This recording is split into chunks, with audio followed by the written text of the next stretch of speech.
जन्म लेने वाला बालक अथवा बालिका कितने निर्मल होते हैं? उनमें कोई दोष होता है? उनमें रजोगुण होता है? उनमें तमोगुण होता है? जन्म से कौन सा गुण उनमें होता है? सतोगुण। सतोगुण का आप कहेंगे क्या क्या सतोगुण का स्वरूप है? बच्चा सहज ही आह्लादित रहता, प्रसन्न रहता है, मुस्कुराता रहता है। वो जानता नहीं मुस्कुराना कहते किसको, संसार के दृश्यों को भी नहीं समझता, फिर भी हंसता है। देखा वो छोटा बच्चा हंसता है और इतने उन्मुक्त भाव से हंसता है। हम लोग भी हंसते हैं पर वो नकली हंसी हंसते हैं। असली हंसी बच्चा हंसता है, छोटी बच्ची हंसती है। क्यों? क्योंकि उसमें तमोगुण नहीं है, उसमें रजोगुण नहीं है। फिर रजोगुण तमोगुण आया कैसे? हम लोगों ने उसमें रजोगुण तमोगुण घुसाया,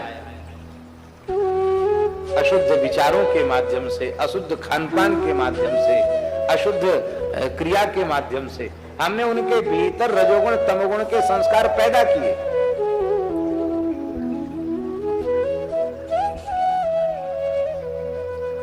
गाय की रक्षा से संपूर्ण समस्याओं का समाधान होगा, ये बात हम इसलिए कह रहे हैं।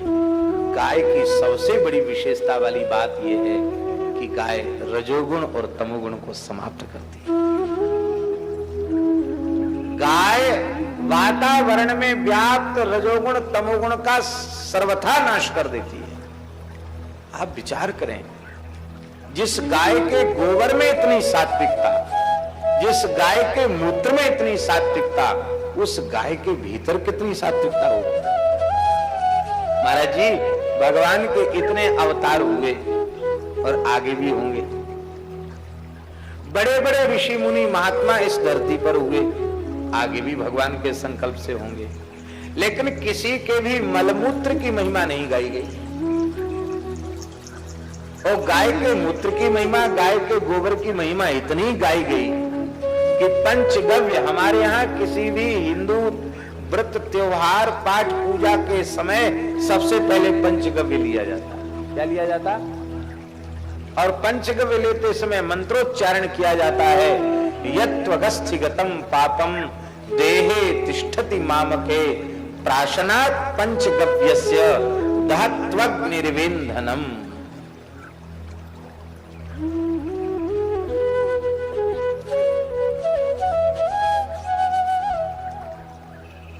जो पाप चमड़ी में घुस गया है, जो पाप हड्डी में घुस गया है, ऐसे पाप को भी पंचगव्य की एक बूंद ऐसे जलाकर भस्म कर देती है, जैसे प्रचंड अग्नि सूखे ईंधन को, लकड़ी को जलाकर भस्म कर देती है। हड्डी में भी पाप छिप गया हो, पंचगव्य नष्ट कर देता है। पंचगव्य की विधि है महाराज, विधि पूर्वक पंचगव्य कोई केवल 41 दिन तक सूर्योदय के पूर्व विधि पूर्वक पंचगव्य का प्राशन करे और 3 घंटे तक कुछ खाए पिए नहीं, केवल 41 दिन में समस्त प्रकार के रोगों से मुक्त हो जाएगा। और 41 दिन में उसकी बुद्धि इतनी तीक्ष्ण हो जाएगी, वो जो कुछ एक बार सुनेगा उसे कंठस्थ हो जाएगा, केवल 41 दिन में। उस मनुष्य की बुद्धि के आगे कंप्यूटर फेल हो जाएगा। हम प्रयोग कहां करते हैं? भारतीय गाय, देशी गाय, जिसको शास्त्रों में गाय कहा गया है, शंकर प्रजाति का पशु नहीं, जर्सी नहीं, देशी गाय, भारतीय गाय। और एक बात ध्यान से सुन लें, सारे विश्व में भारतीय गायें ही थी। आज के इतिहासविदों ने भी ये प्रमाणित कर दिया कि ईसा से 2000-2500 साल पहले यूरोप में गाय यहीं से गई थी। पर उन असुर बुद्धि वालों ने यहाँ की गाय को बिगाड़ दिया, उसको शंकर कर दिया, उस नस्ल को नष्ट कर दिया। और अब जब उनकी समझ में आई है तो उन्होंने घोषणा की है, न्यूजीलैंड की गवर्नमेंट ने घोषणा की है कि आने वाले 10 वर्षों में हम अपने सारे गोवंश को भारतीय बना देंगे। एक कोई हम मन से बना के नहीं बोल रहे हैं, आप जानकारी प्राप्त कर सकते हैं। डेयरी उद्योग वहां बहुत अच्छी स्थिति में है और वहां छोटे बच्चे, उनमें अनेक घातक बीमारियां होने लग गई। कोई जन्मांध हो गया, किसी के दृष्टिमंद हो गई, किसी के डिप्रेशन हो गया, किसी को हिस्टीरिया हो गया। ऐसे ऐसे तमाम बीमारियां बच्चों में होने लगी। तो वहां की सरकार ने एक वैज्ञानिकों की टीम गठित की और कहा कि बच्चों में इस प्रकार के घातक रोग कैसे आ रहे हैं, क्यों आ रहे हैं, इसकी जांच करो। उन्होंने जांच किया, वहां खूब माखन, बटर, दूध, दही, ये घी, ये खूब वहां खाते हैं लोग, बच्चों को खिलाया जाता है। तो महाराज जी वहां के वैज्ञानिकों ने जब परीक्षण किया तो वहां की जो गाय है जर्सी, जिसको हम जर्सी कहते हैं, जर्सी के भी कई भेद हैं, अमेरिकन, फिजिशियन, हॉलिस्टन, जाने कौन कौन नाम है उनके, कई नाम वाली गाय। तो उनके दूध का उन लोगों ने परीक्षण किया, घी का, दही का, सबका परीक्षण किया। तो उस परीक्षण में उन्होंने DNA7 नामक एक विष तत्व उसमें पाए, जहरीला तत्व। DNA7 का फुल फॉर्म बड़ा है, संक्षिप्त नाम है DNA7 नामक जहरीला तत्व शंकर प्रजाति की गाय में पाया गया और सारी बीमारियों का कारण उन्होंने वही माना, कैंसर तक की बीमारी का कारण माना। आज भयंकर बीमारी एड्स है, उसका भी कारण उन्होंने उस गाय के दूध को माना और उन्होंने कहा कि ये प्रत्यक्ष जहर है, हालाहल जहर है, इस विष की कोई प्रतिक्रिया नहीं है, इसलिए ये मनुष्य को यदि निरोग रहना है तो इस दूध को नहीं पीना चाहिए। बच्चों में ये बीमारियां ज्यादा इसलिए आ रही हैं कि उनमें रोग प्रतिरोधक क्षमता कम होती है बच्चों में। अब हम लोग तो वातावरण के विष को ग्रहण करते करते कुछ मजबूत हो गए। अब बच्चे तो जन्मे हैं, उनमें उसको ग्रहण करने की क्षमता नहीं होती, इसलिए इनमें बीमारियां ज्यादा आ रही हैं। तो उन्होंने घोषित कर दिया कि दूध, दही, घी सफेद जहर हैं। क्या घोषणा की? दूध, दही, घी सफेद जहर हैं। और यहाँ के लकीर के फकीर भी कहने लगे डॉक्टर दूध मत पियो, घी मत खाओ, दही मत खाओ, क्यों? बोले सफेद जहर है, व्हाइट पॉइजन है, सफेद जहर। इसके बाद उन्होंने भारतीय नस्ल की गाय के दूध, दही, घी का परीक्षण किया तो उनके आश्चर्य का ठिकाना नहीं रहा। वे लोग आश्चर्य में डूबे। उन्होंने कहा संसार में व्याप्त सारे शारीरिक विषयों का समन करने की सामर्थ्य भारतीय गाय के दूध, दही, घी में है और भारतीय गाय के दूध, दही, घी में जो गुण है उससे ज्यादा गुण उसके मूत्र और गोबर में है। मूत्र और गोबर में उन्होंने जीवनी शक्ति घोषित की, इसमें प्राण तत्व मौजूद है मूत्र और गोबर में।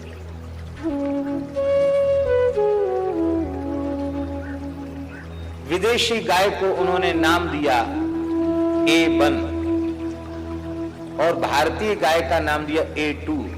तो A1 जो दूध है वो नहीं पीना चाहिए, A2 दूध पीना चाहिए, इस प्रकार का निर्देश उन्होंने दिया और कहा कि तत्काल इन विदेशी नस्ल के पशुओं पर नियंत्रण लगावे। भारतीय गाय कभी मांस नहीं खाती, मांस नहीं खाती कभी। हमारे एक बड़े प्रेमी हैं, भागवत के बहुत अच्छे वक्ता हैं, श्री श्याम सुंदर पाराशर जी। पूरे विश्व में कथा कहने जाते हैं, भारत के बाहर भी जाते हैं। वो अपने अमेरिका यात्रा की बात बता रहे थे, हमको स्वयं उन्होंने बताई कि महाराज एक प्रेमी के घर में दूध पिया तो हमको थोड़ी देर बाद उल्टी हो गई। भाई दूध तो हम लोग भारतीय पीते ही हैं, उल्टी कैसे हो गई? भाई दूध तो बिल्कुल बढ़िया है, प्योर काऊ का दूध है। तो आपको विश्वास न हो तो हम गौशाला दिखावें। गौशाला जब दिखाई गई तो गाय तो वहां की बहुत बड़ी बड़ी विशालकाय गाय, लेकिन उनको खल में, दाने में मांस के टुकड़े भी मिलाए जा रहे थे। ये क्या चीज है, ये बदबू आ रही है, इसलिए मांस के टुकड़े हैं, क्योंकि इनमें इनको खाने से ये बहुत मोटी होती है और इनमें चर्बी ज्यादा बढ़ती है, यहाँ चमड़ी और चर्बी की मांग है। बध कर दिया जाए, बध के लिए गायों का मांस बढ़ाया जाता है। तब उन्होंने कहा कि अब हमने नियम लिया कि जितने दिन बाहर रहेंगे उतने दिन हमको दूध पीना ही नहीं, भारत आएंगे तभी दूध पिएंगे, दूध नहीं पिएंगे। भारतीय गाय वस्तुतः गाय है महाराज। गाय बोलती है तो शब्द नहीं बोलती है, वेदों का मूल जो प्रणव है ओंकार है, ओंकार गाय के कंठ से प्रकट होता है। आप भारतीय गाय की आवाज सुनिए, आपको लगेगा ओंकार का उच्चारण कर रही है, प्रणव प्रकट होता गाय के कंठ से। वहां की सरकार ने वैज्ञानिकों की बात नहीं मानी, उन्होंने कहा प्रतिबंध लगा दो बच्चों इस दूध दही घी के ऊपर, लेकिन डेयरी उद्योग का दबाव था इसलिए उन्होंने बात नहीं मानी। तब वे न्यायालय में चले गए, और जब न्यायालय में चले गए तो न्यायालय ने सरकार को निर्देश दिया कि इसको बंद करें। सरकार ने कहा यह संभव नहीं है, पर न्यायालय की अवमानना न हो इसके लिए हम बच्चों के लिए इस दूध का प्रतिबंध लगा देते हैं। आज भी वहां प्रतिबंध है, बच्चों को नहीं पिलाया जाता। उन्होंने एक पुस्तक प्रकाशित की वहां के वैज्ञानिकों ने, जिसमें वो जांच के तथ्य हैं। उसका नाम क्या है?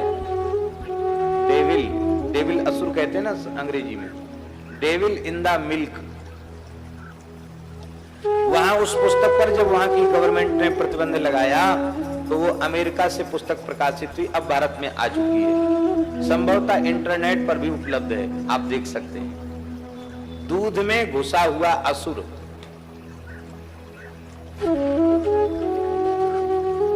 अब भारतीयों की ये दशा हो गई है कि वो भूल गए हैं गाय कहते किसको है। अब अपने पुरखों के कल्याण के निमित्त भी लोग जर्सी का दान करने लग गए हैं। भारतीय गाय का दान नहीं, वो जर्सी का दान करते हैं। और जर्सी के संबंध में, शंकर के संबंध में गीता जी में क्या लिखा है? स्वामी जी प्रमाण है, शंकरो नरकायैव कुलघ्ना नाम कुलस्य च। शंकरता नरक ले जाने वाली है। अभी मुजफ्फरपुर में प्रवचन था, तो एक सज्जन बोले महाराज हम तो जानते नहीं थे, हमने अपने पिताजी के निमित्त वही जर्सी गाय दान कर दिया, अब हम क्या करें? क्योंकि कोई बात नहीं, अब दे दिया तो दे दिया, अब प्रायश्चित के रूप में दूसरी भारतीय देसी गाय लाओ और फिर किसी गो सेवक ब्राह्मण को दो। पर एक अच्छे चिकित्सक जयपुर के गोयल साहब, वो श्री त्रिवेणी वाले नारायण दास जी महाराज के शिष्य, उन्होंने कहा महाराज डॉक्टर तो यही कहेंगे ऑपरेशन करा लो, पर मैं डॉक्टर नहीं हूं, पहले आपका भक्त हूं, बाद में डॉक्टर हूं। एक केस उसने बताया, बोले बहुत अच्छा ऑपरेशन हुआ, पर वो बच्चे इंजीनियरिंग पास बच्चा है, ऑपरेशन होने के बाद पूरा नीचे का धड़ बेकार हो गया। आप देख, सौभाग्य से उस घर में हमारा जाना हुआ तो हमारा मन एकदम उठ गया कि ऑपरेशन नहीं करा।